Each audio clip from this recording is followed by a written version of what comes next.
This was a review of my experience with the new Jinma 8-inch wood chipper. I have it connected to my Kioti 1912 19 horsepower tractor, category 1 hitch.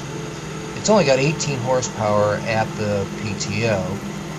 You can see it operating here. It's late afternoon, so I'm sort of walking around it to give you an idea. Now this is looking down the chute into the feed roller, which turns all the time. That's on an adjustable spring mechanism so that you can lift it up to get larger pieces of wood in. The Jinma is, as I said, a category 1 3-point hitch. It uses a 6-line PTO, and the PTO comes with it. I had to shorten it in order to keep it to the right length so that it would rise, and so I didn't bind it when moving it about. I also I bought the unit from Ranch Hand Supply in Chesapeake, and it was $1,765. This was in February 2012. Also at that time I got an extra set of blades, which was $86.50 or so. They have more parts. If you get it shipped to you, you'll have to put it together, but this one came completely already set with everything greased and everything, all the belts in place and ready to go.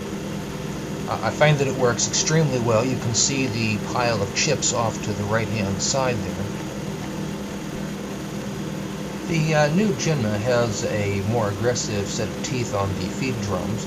It has 2 reversible blades. It's got 5 drive belts. Of course, the drum roller belt. It works at 540 RPM PTO speed, and it pretty well pulls things through all by itself. It's 780 pounds, so it requires some sort of 3 PTO in order to lift it and move it around. It's category 1. Now it says it can handle up to 8 inches maximum diameter chipping, but in reality the horsepower on my tractor is so small at only 18 horsepower at the PTO that in fact the best that I've ever been able to do is about 4 inches of really green wood. I use my chainsaw to mostly cut branches off so that they don't bind in the chute. And you can see here I'm putting in some small pieces. I'm going to pick up some larger pieces here in just a moment. The unit will work from 15 to 50 horsepower, and of course in order to do the 8-inch pieces you would need the 45 or 50 horsepower at your PTO. Here's one that's going in, and you can see it's only about 1.5 inches or 2 inches in diameter. In this particular case, it's slowing it down, and so what I'm doing is I'm lifting up on the feed roller, which allows me to adjust the speed, and so I don't slow the tractor down. And you can see the piles of chips off to the right there.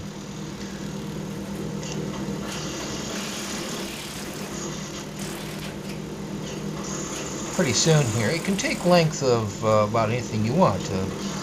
If I have it long enough, it will actually, as you will see shortly here, it's going to knock over my camera.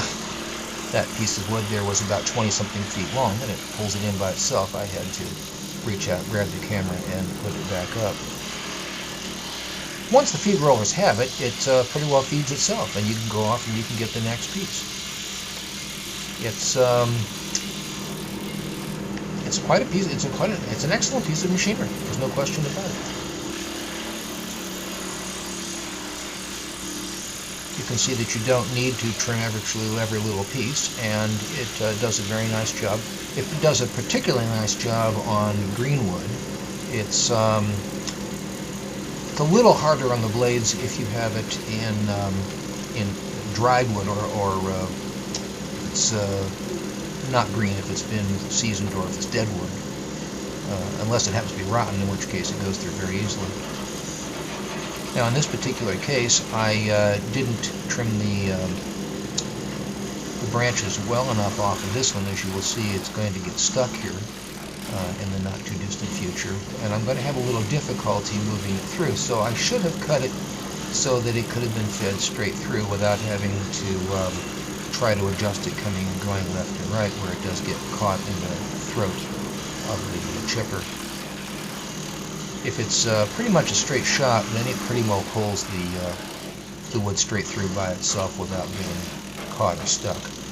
When it does get stuck, there's ample room to be able to reach in without getting your hand anywhere near the roller or the blades. But again, I could have made it much better just by taking my chainsaw and cutting that off. I'm going to try to fix it here by feeding other things into it, and this will ultimately, hopefully, clear the throat, which it usually does. The entire pile of chips off to the right there consisted essentially of an entire pine tree that was originally about 60 feet tall. The things I couldn't put through, I had to put into a pile, but anything from about 4 inches down, which really turns out to be most of the tree, I was able to chip and to shred into a very nice pile. One of the things they tell you in the manual is that you have to kind of watch your pile because you should be chipping the wood. When you start to shred it into long pieces, that tells you that your blade has become dull.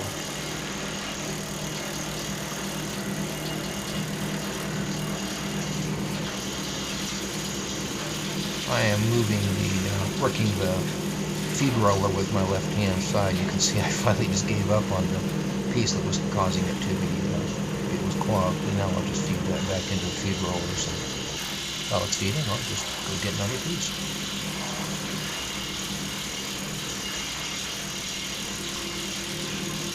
It's a machine that I can highly, highly recommend to you.